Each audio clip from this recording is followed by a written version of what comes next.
Amém? Joel 2, do 1 ao 17.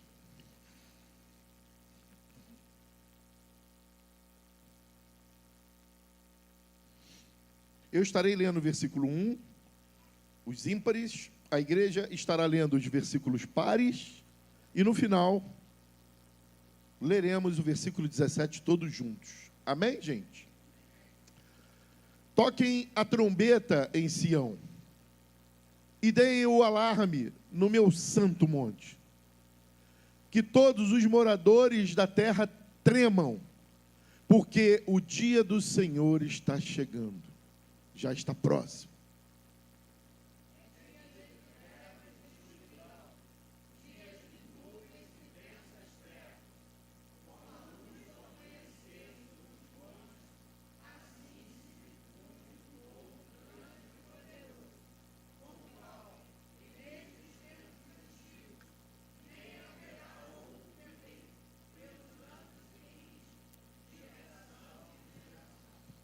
À frente dele vai fogo devorador, atrás dele vem chamas destruidoras.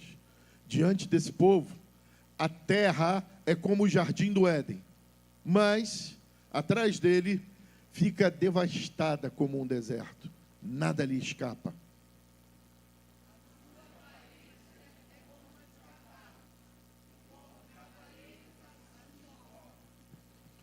Como um estrondo semelhante ao de carros de guerra, eles vêm saltando no alto dos montes, crepitando como chamas de fogo, que devoram a palha, como um povo poderoso, posto em ordem de combate.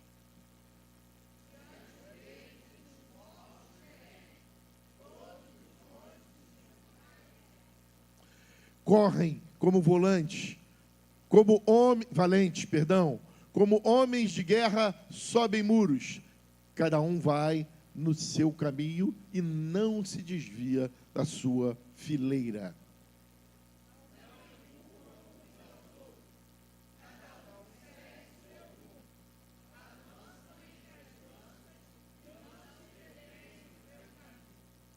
Invadem a cidade, correm pelas muralhas, sobem pelas paredes das casas, entram pelas janelas como ladrões.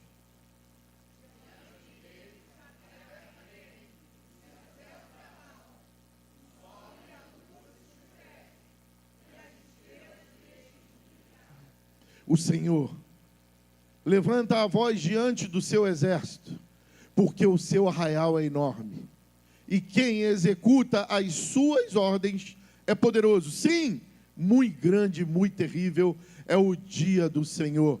Quem poderá suportar?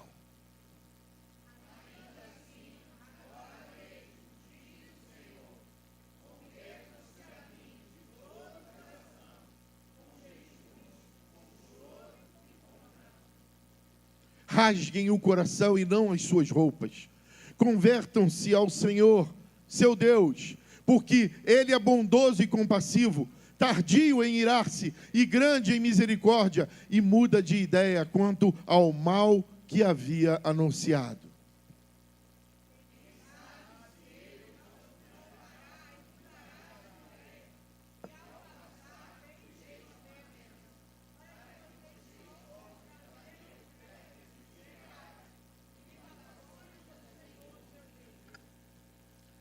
Toquem a trombeta em Sião.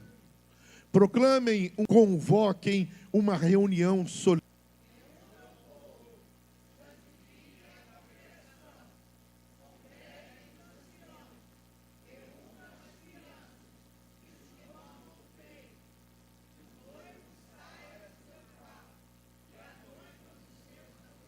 Juntos, que os sacerdotes, ministros do Senhor, chorem entre o pórtico e o altar e orem.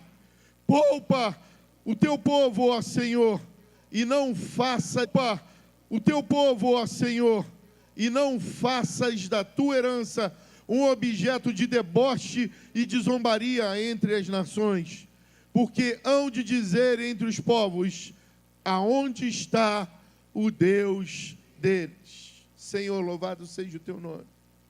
Te agradecemos por essa revelação em Joel. E tomamos posse, Senhor, como todos os anos assim, bem fazemos nesse culto solene.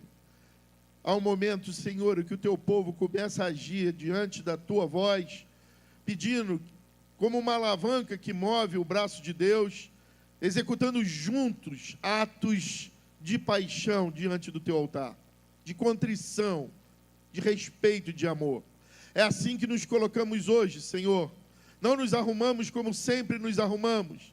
Não estamos vindo no mesmo horário e sempre como que vimos. Aqueles que vieram de manhã também voltaram à noite, porque houve uma congregação, uma consagração, houve uma convocação solene, Pai, para que estivéssemos aqui. Eu sei que o mundo espiritual, os mesmos anjos, Senhor, que tu usa, como diz o Salmo 91, assim como tu liberaste, Senhor, Gabriel e Miguel em favor de Daniel, eu sei que hoje se liga uma escada que liga o céu e a terra, como fizeste com Jacó, porque nós não estamos clamando por nós, não estamos clamando por benécias, não estamos clamando por riqueza, mas estamos clamando, Senhor, que tu olhe para a nossa nação, olhe para esse mundo. Há um cheiro, Senhor, maldito no ar. Há, Senhor, um aroma no ar diferente. A maldade tem crescido, a injustiça tem crescido, as polêmicas têm crescido. E Pai, nós não temos a quem pedir, nós não temos, Senhor, cachoeiras, nós não temos outros deuses, nós não temos encruzilhada, nós não temos mata virgem, nós não temos cemitério, nós só temos os teus altares, Senhor. E como o pardal e a andorinha encontrou, nós encontramos essa noite os teus altares. Fala conosco, Pai, em nome de Jesus. Amém? Quero que você olhe para alguém que está ao seu lado e diga: eu quero orar por você essa noite. Você quer que eu ore por você por algum motivo? Eu convido o pastor Rodrigo a estar orando por mim e ao mesmo tempo colocando toda a igreja em oração. Pastor, mas hoje está diferente, é diferente mesmo. Eu quero dar prioridade ao nosso irmão Marcelo, que está sozinho ali, e ao nosso irmão Bernardo, que está no carrinho. Se você pudesse se movimente em favor desses irmãos que nos visitam, a eles a prioridade dessa noite, que eu aprendi com meu pai e a minha mãe. Quando recebemos visita, eles sempre comem e bebem da melhor parte, que dirá da consideração. Amém, irmão? Vamos orar?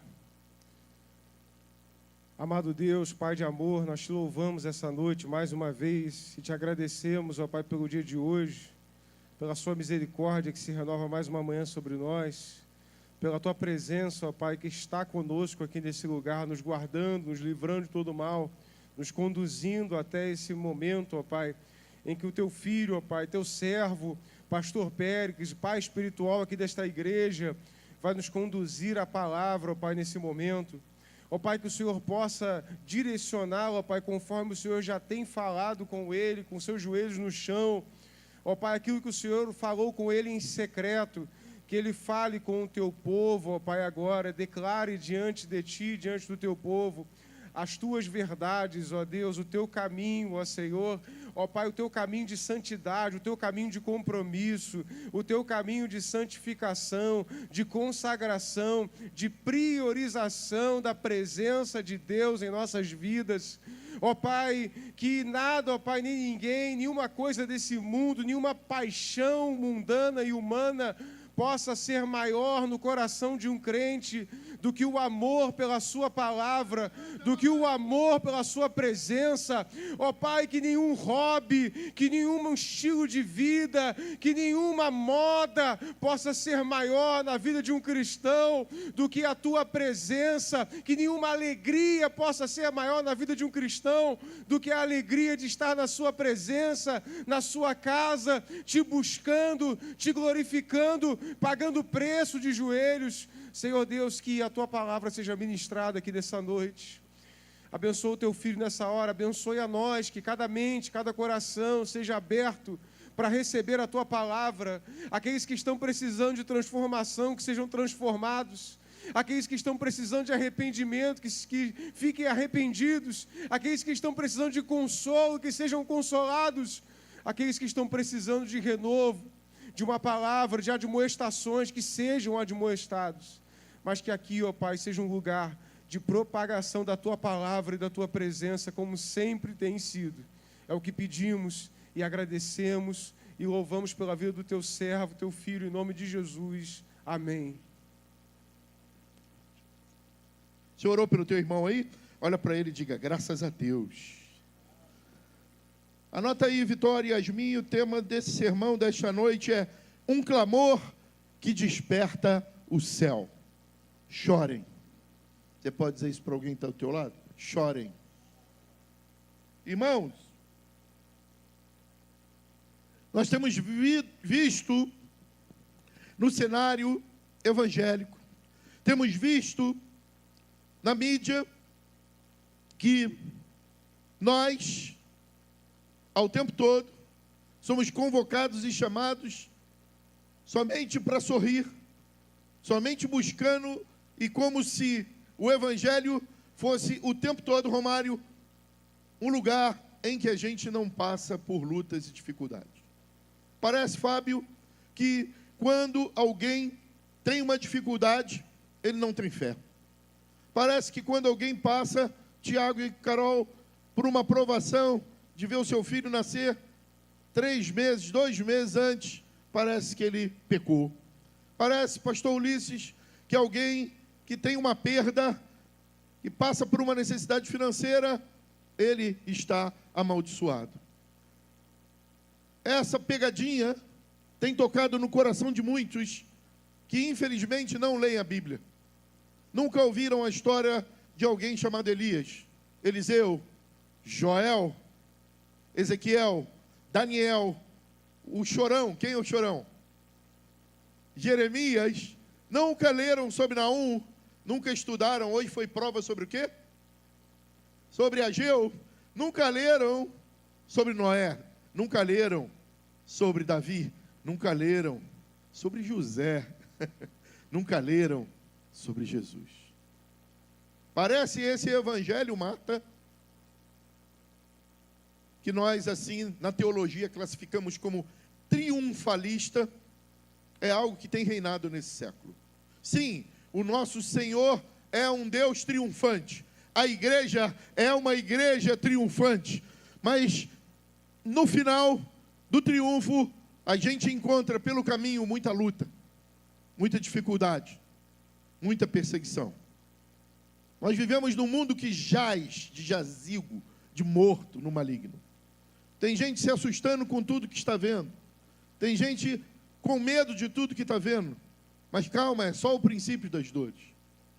Nós somos a igreja, a resistência de Jesus na face da terra. Quando olham para nós, veem o rosto do leão. Quando olham para nós, veem o rosto do cordeiro. Ao mesmo tempo, calmos, sabendo que vamos triunfar, mas bravos como um leão para lutar a cada combate. E hoje, mais uma vez, nos levantamos para travar, durante 21 dias, um combate, como muito foi cantado e bem cantado, como guerreiros que se levantam para um combate.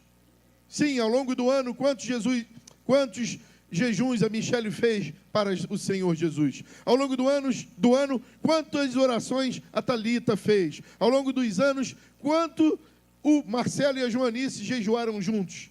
Só que todo ano essa igreja para 40 ou 21 dias para proclamar um jejum solene de um grupo que, como se agisse dentro de uma luva, com um só golpe, juntos, impulsionamos o braço de Deus.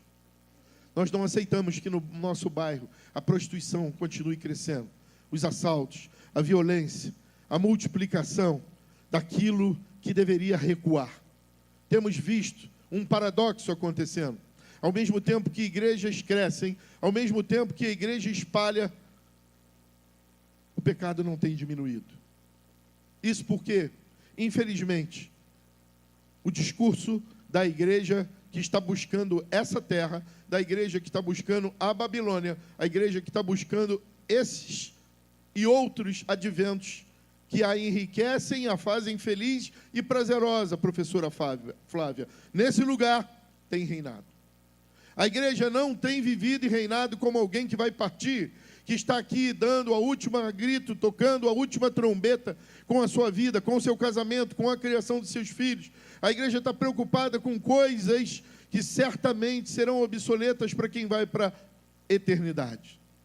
E certamente o Senhor falará aos nossos corações nesses 21 dias, para revelar-nos aquilo que é eterno, porque não sabemos se veremos o filho do Bento e o do Bernardo, mas queremos prepará-lo, para que ainda que a geração deles venha após dele, que os bisnetos do Bernardo cresçam sobre a terra, eles tenham uma noção clara de quem é o Deus de Abraão, de Isaac e de Israel. Não através simplesmente da leitura da Bíblia, mas sobretudo através das nossas vidas e daquilo que Deus tem feito através de nós. Você é um vaso de bênção, é um vaso de comunicação. Através da tua vida, as gerações futuras olharão e terão esperança, ao mesmo tempo como o leão e o cordeiro, olhando e vendo que só o Senhor é Deus.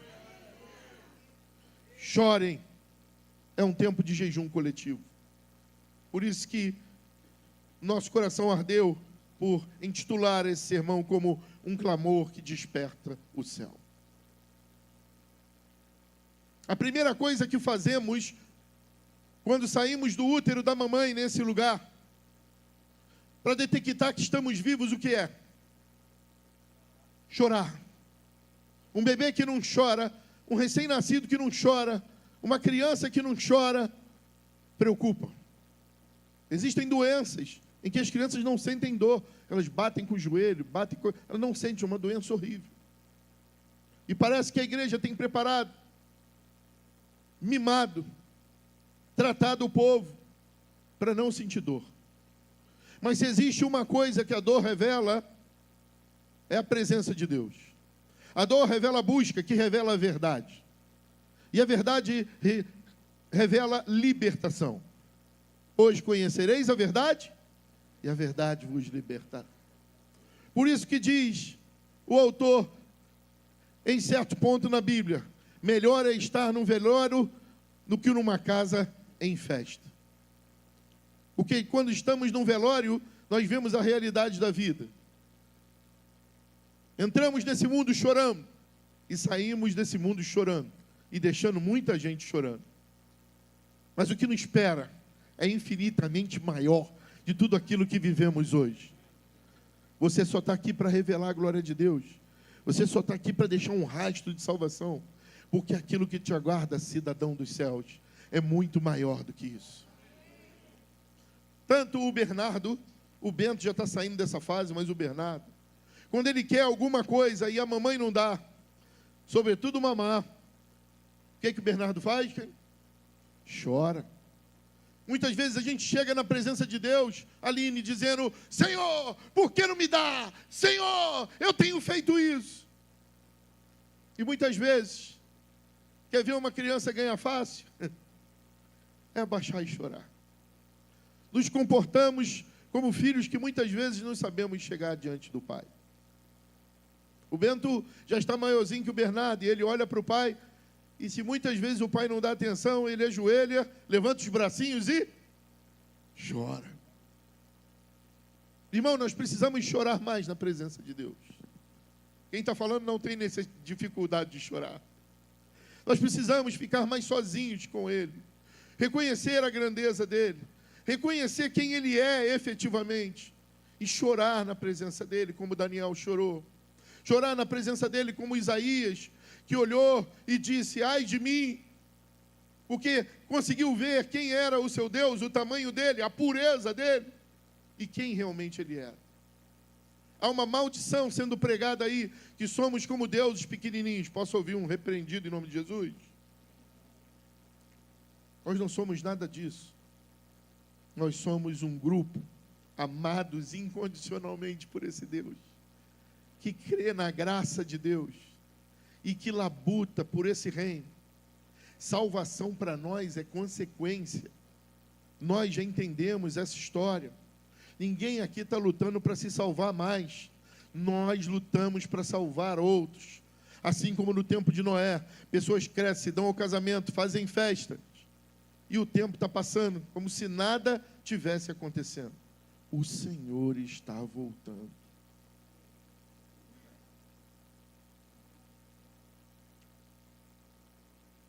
Há um troque de uma trombeta em tempos de silêncio espiritual.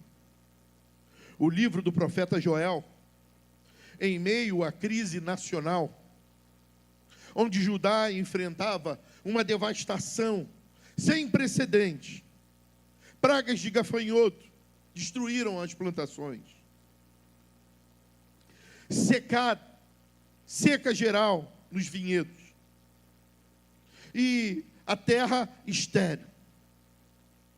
É nesse meio que Joel entende que por trás das pragas, das lutas, das dificuldades, das perdas, das ausências, havia um propósito de Deus.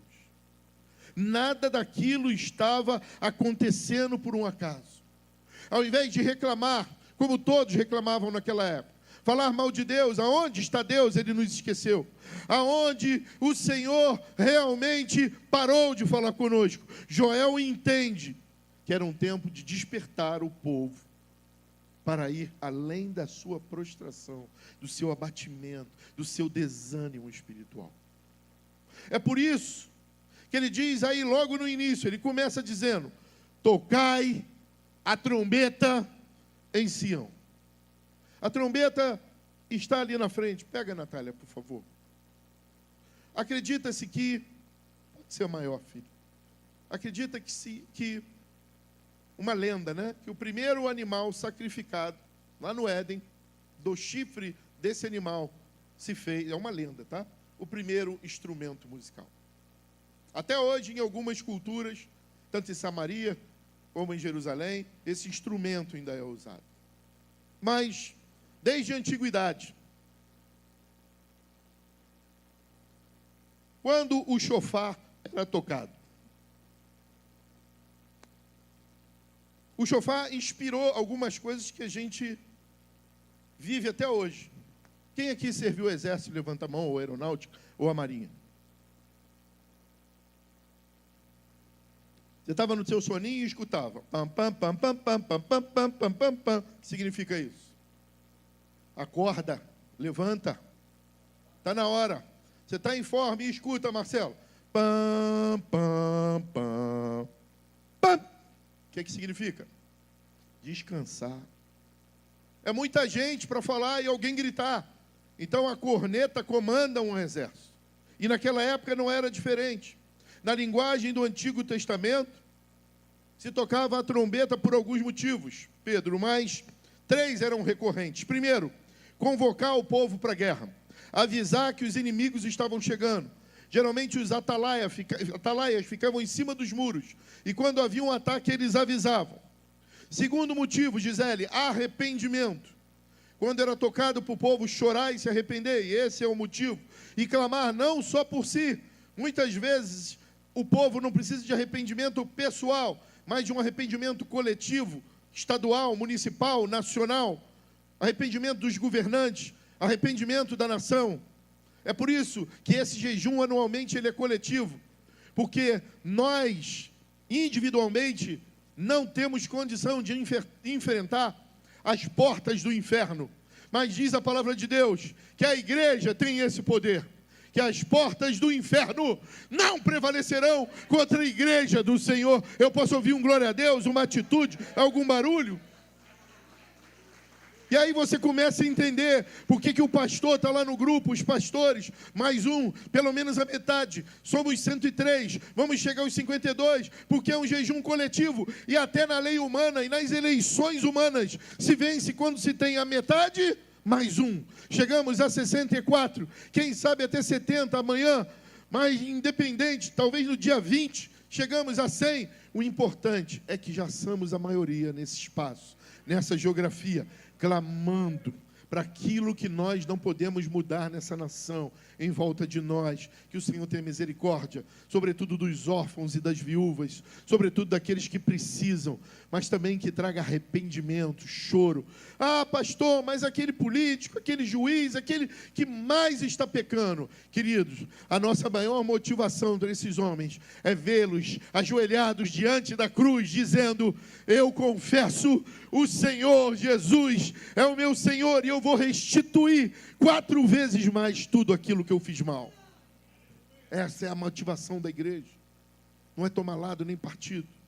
A motivação da igreja é preparar um povo lavado e remido pelo sangue para viver a eternidade no céu. Agora, eu e você individualmente sentimos cólica quando lemos alguma coisa? Sim, somos seres humanos. Nos indignamos como vemos alguma coisa? Sim, somos seres humanos. Mas individualmente isso, como disse o apóstolo Paulo: sede meus imitadores, por como eu sou de Cristo. E esse mesmo apóstolo vive. Levanta a tua mão e diga bem alto: não mais vivo eu, Cristo vive em mim. Você não está aqui para se parecer com o pastor Pérez. Você não está aqui para parecer com a igreja Casa e Vida. Você não está aqui para se parecer com A, B ou C. Você está aqui para revelar a face de Cristo. Olha para quem está ao teu lado e diga: eu olho para você, eu vejo jejum. E vejo Jesus também. Ninguém que está vendo, não. Irmãos, eu respeito muito a palavra. E o profeta, ele profetiza não só parte que conhece, como o Espírito Santo, ele é ordeiro, e a gente consegue controlar. Mas há momentos como essa noite, que eu poderia e gostaria de abrir minha boca aqui, e se tivesse um tradutor, falar tudo que está no meu coração, a língua que o Senhor manda eu falar. Não tem hora que a língua trava. Porque o Senhor, eu não sei se você está entendendo, mas o Senhor desperta no céu quando um povo se une na terra, sobretudo para clamar por coisas que não é para ele. E o resto é só buscar o Senhor e as demais coisas. É lei. Ele não é homem para que minta. Ele não é filho do homem para que se arrependa. Para de se preocupar com as tuas coisas e comece a se preocupar com as coisas do reino, e você vai ver o que vai acontecer. Voltando ao toque, Benjamim. Era o toque, Benjamim, do chofar, que rompia o silêncio, que chamava os sacerdotes, os líderes, as famílias, as nações inteiras se voltarem para o Senhor. O chofar também era tocado, um momento solene, depois de 1 ano de agonia. Depois de 1 ano, o sacerdote entrava no Santo dos Santos para entregar o sacrifício, para ver se os pecados daquele povo seriam ou não perdoados. Se o sacerdote saísse vivo, sem o holocausto, 1 ano mais de perdão. Se o Senhor, o sacerdote não deixasse, o Senhor não deixasse o sacerdote sair com o holocausto, ou ele morresse lá, não é? Lá dentro, fulminado. Deus não aceitou o holocausto e 1 ano sem perdão. Nesse contexto, Joel está clamando. E Joel faz um anúncio: o Senhor é tardio. Ele muda até de opinião quando ele vai, Tiane, punir algo quando há choro e arrependimento. Essa pregação, ela foi mudada, ela nasceu de um hino chamado Chorem, que foi escrito exatamente nesse período, e com esse espírito, falando desse período. O hino Chorem é um grito profético, que ecoa ainda hoje a voz de Joel, um chamado para ministros, sacerdotes e o povo de Deus chorar diante do altar. Quantos conhecem esse hino? Coloquei no grupo lá, a Tiane e o Lorenzo conhecem, com certeza. Tiane, a primeira coisa que ele repete no refrão é: toca a trombeta em Sião, dai voz de jejum e de orações. É a mesma convocação de Joel para o nosso tempo. No mundo anestesiado pela pressa, em que ninguém pertence a nada. As pessoas estão à mesma mesa, mas ninguém pertence a ninguém. A gente pertence ao que está vendo na tela. Uma pessoa está dirigindo, olhando o celular, vendo o filho atrás, comendo e ao mesmo tempo preocupada com o emprego. Estão querendo dividir-nos em partes, para que não sejamos inteiros, que dirá sermos um. Essa é a intenção. Cada vez mais estão nos educando a vivermos sozinhos, dependendo somente de uma caixa que a gente carrega na mão. Ontem eu vi com a pastora um filme muito crítico, chamado Éden. Quem tem Prime Video, assista sem criança. Éden. Porque é um filme, em certa parte, violento. Por quê? Quantos já ouviram falar da Ilha Galápagos? Ouviram falar? Houve até um pesquisador que ficou lá para defender a teoria das espécies. Não é? Esse filme é verdadeiro. 3 casais foram para essa ilha para começar uma nova comunidade. E lá você vai ver a natureza humana, sobretudo a natureza sem Deus. E o final, não vou contar. Você vai assistir. Anota aí, não é difícil de lembrar. Éden. Agora, interessante é que mesmo nesse mundo, anestesiado pela pressa, pela indiferença, aonde os valores são o consumo, Deus ainda está procurando um povo que jejua. Você pode dizer minha mão e dizer, me achou? Um povo que ora. Você pode dizer, sou eu? Um povo que não apenas canta, mas rasga o coração. Uma igreja que está buscando e interessada muito mais na face de Deus, diga, revelação, do que nas suas mãos, que Ele tem para dar. O contexto teológico, pastor Rodrigo, desse momento que analisamos em Joel, no Antigo Testamento, é que o jejum era um sinal de quebrantamento no Antigo Testamento, de arrependimento e de dependência total de Deus. Por isso que no capítulo 2, Vitória, no versículo 12 e 13, Joel diz, ainda assim, agora mesmo diz o Senhor, convertei-vos a mim de todo o vosso coração, e isso com jejum, e com choro, e com pranto, rasgai os vossos corações, e não as vossas vestes. Quando a gente vai no Monte Carmelo, lá em Israel, tem uma estátua em tamanho real de Joel, muito bonita, ele com a mão assim no peito, rasgando e revelando o coração.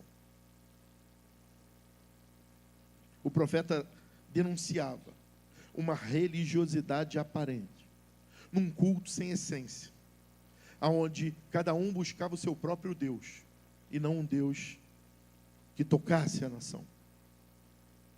Deus não quer lágrimas de teatro, mas Ele quer um coração verdadeiramente rasgado na presença dEle.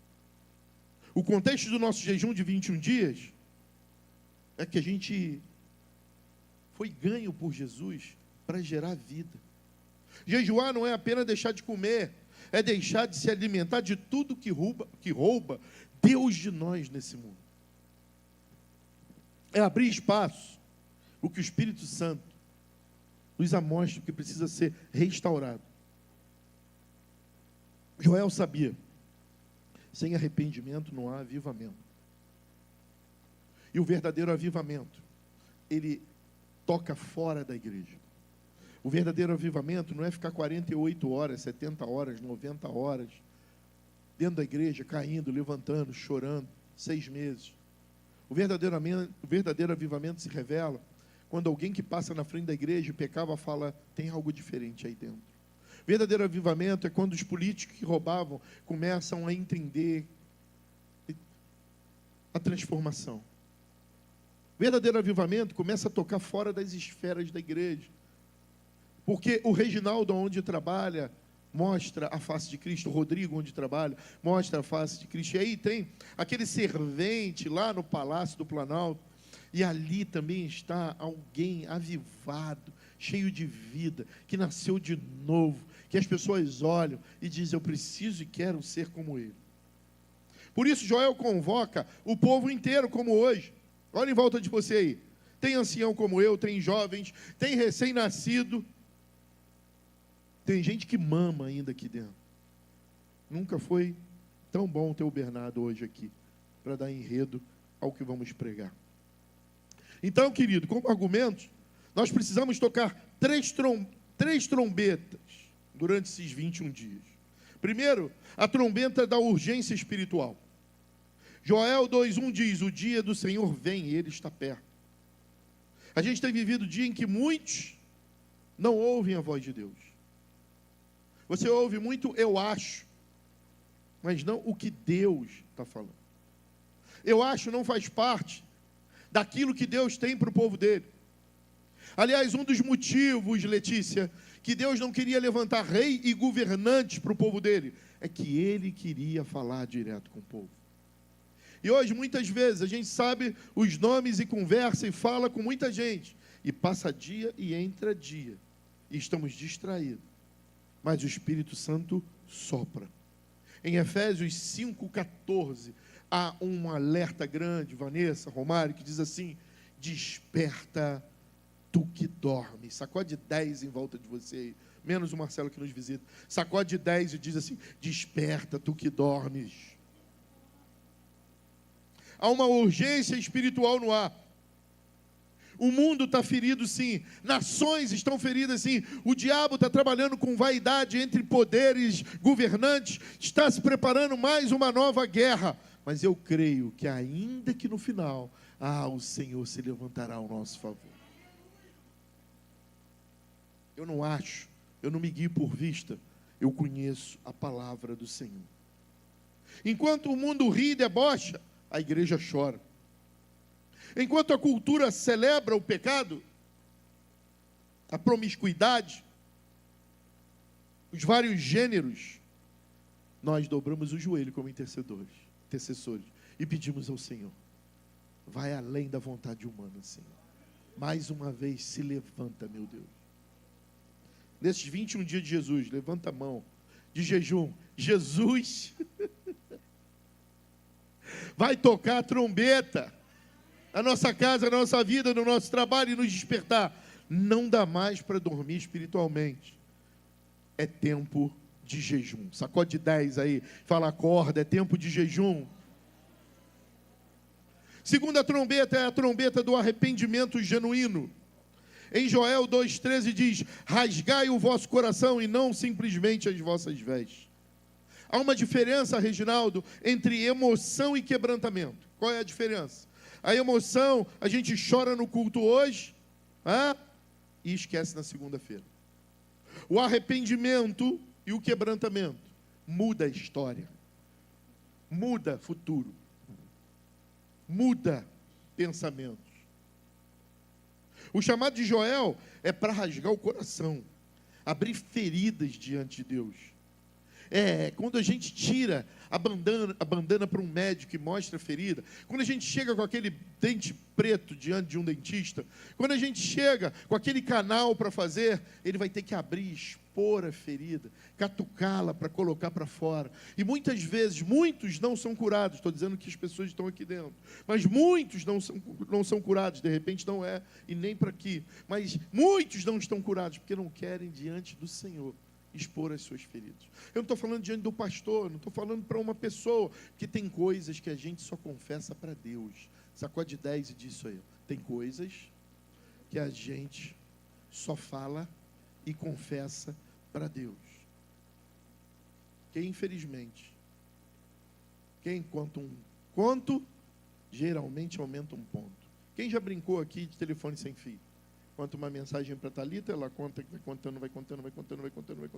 Quando chega aqui na pastora, tudo contrário. E as coisas mais íntimas, que mais te ferem, que mais tem dificuldade, mas confessa para Jesus de verdade. Chora diante desse altar, chora na tua cama e diz: está difícil, Senhor, eu não quero mais. Isso está me atrapalhando, está me deixando louco. Eu não quero mais. Essa é a trombeta do arrependimento genuíno. A notícia em Joel é boa.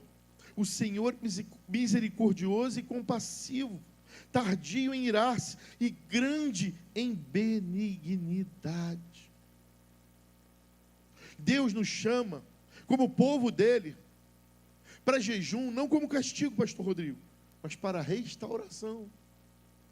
Durante 21 dias de jejum para Jesus. Então, glória aí, gente, acertei. O Espírito Santo está pedindo mesmo. Olha para o teu irmão com carinho aí, para a tua irmã, diga para ele assim: meu irmão, minha irmã, se for irmã, rasga o coração, não deixe escondido nada, nem áreas que estão mortas, secas ou adoecidas. Terceiro ou último argumento, a trombeta da esperança e da restauração. Posso ouvir um glória a Deus? Então o Senhor se mostrará zeloso da sua terra e terá compaixão do seu povo. Depois do choro vem o consolo. Depois do jejum vem a restauração. Joel 2:25, ele profetiza: restituirei os anos que foram consumidos pelo gafanhoto. Essa é a promessa, não só para a igreja Casa e Vida, mas para todo aquele que se ajoelha, chora, mostra suas deficiências, suas dores, suas dificuldades e diz: eu não quero mais, Senhor, eu quero me parecer contigo. O Senhor vai restituir o tempo perdido, o tempo da frieza, o tempo da distância, o tempo da distração espiritual. O Senhor vai acelerar. Precisamos chorar diante dele, e ele responderá com chuva sobre a terra seca. A trombeta começou com um lamento e vai terminar com louvor, pastor Rodrigo. Concluindo, diga aleluia. O choro aponta para a cruz. Não posso terminar um jejum falando de Joel sem terminar com Jesus. Todo sermão precisa terminar em Jesus, porque somos cristocêntricos e Cristo é tudo para mim. Não vou cantar. A tentação dele é tudo para mim. Não. Todo o livro de Joel aponta para a cruz de Cristo, o verdadeiro altar onde o sangue foi derramado e onde o arrependimento transforma a vida podre em vida nova. Essa é a verdadeira mensagem da cruz. Não importa o que eu fui ontem, não importa o que eu fiz o ano passado, não importa se eu matei, roubei ou destruí, hoje eu sou restaurado, assim como Saulo virou Paulo, eu estou pronto a ser transformado, Senhor. Quando Jesus foi ao Getsêmani, ele viveu o que Joel profetizou. Lá no Getsêmani o nosso Senhor chorou, gemeu. É um dos lugares que as 5 vezes que eu fui em Israel, todas as 5 eu chorei, gemi. Um lugar simbólico, Fábio, ninguém sabe se foi ali naquele ponto. Mas há oliveiras lá de 2.000 anos, de 3.000 anos de existência. Oliveiras que presenciaram o nosso Senhor passeando e chorando por ali. E eu sempre vou para uma oliveira dessa centenária. A Ana já viu isso, meu pai já viu isso. E eu falo, se essa oliveira viu Jesus e conseguiu viver tanto tempo assim, Senhor, eu aguardo a tua presença na eternidade. Irmãos, a nosso maior somo de consumo nessa terra é um dia olhar para Jesus e ver a face daquele que carregou o que nunca poderíamos carregar. E a boa notícia, Larissa, é que você pode transformar tudo e se transformar em tudo que o Senhor tem para a sua vida. Triste é uma vida que passa pela existência sem entender o que Jesus tinha para ela. Quer ver desperdício? É quando eu passo muitas vezes ali no Rio Centro e vejo jovens jogados naquele gramado bêbado. Não vou falar o nome do show, nem da motivação, mas eu e minha esposa muitas vezes, como dizia, pregar na freguesia. Durante 12 anos, a gente foi para a freguesia todos os dias de culto. E era terça, e era quinta, e era domingo. E muitas vezes saímos de lá pela manhã, porque ficávamos lá com hoje casados, Romário e Vanessa, Rodrigo e Camila. Quem mais estava lá nessa época? Ulisses não, Ulisses ia embora cedo. Não é? Aí ficávamos lá, o Rodrigo trazia salgadinho, Romário trazia um baré, né? E a gente ficava lá conversando, orando. E às vezes saímos de lá 3, 4 da manhã, às vezes clareando, e a gente via jovens jogados no relento, nas calçadas. E eu não sei você, mas quando eu vejo isso, dói aqui. Dói aqui. Quando eu passo, vou para o trabalho e vejo às vezes. Outro dia eu passei e vi um motoqueiro e ele caiu e o carro passou por cima. E eu falei, onde está esse motoqueiro? Outro dia ali no Rio Morto, estavam tirando um corpo. Falei, quem era esse rapaz? Será que ele passou por mim? Será que em algum momento esse motoqueiro buzinou e eu, ao invés de eu olhar para ele no sinal que parou e disse, calma, Jesus te ama. Tem uma semana abençoada, eu o xinguei e joguei o carro em cima dele? Será que as pessoas que estão passando à nossa volta estão indo com decência para o inferno e a gente não tem chorado por elas? Porque viver nessa terra sem saber e sentir a presença de Deus já é viver no inferno. Porque a minha tradução de inferno é qualquer lugar sem a presença de Jesus.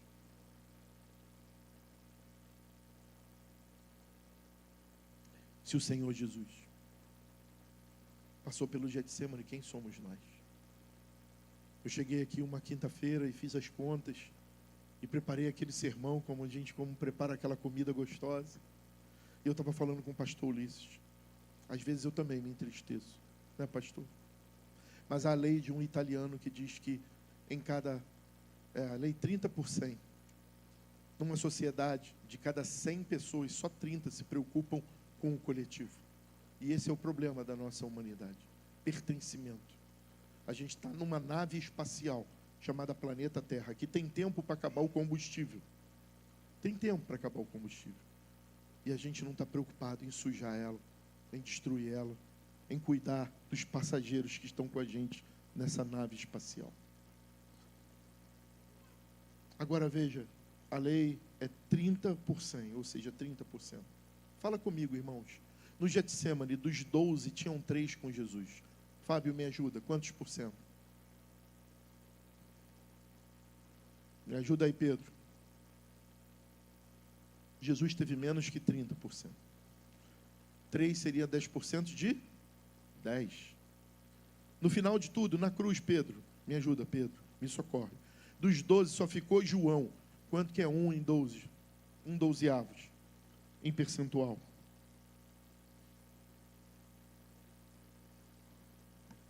Me ajuda aí, gente. 5%? 10%? Menos? Eu sou professor de história, gente. E filosofia. Essa parte aí, meu pai puxou muito minha orelha por causa de matemática, né, pai? 8,3333333.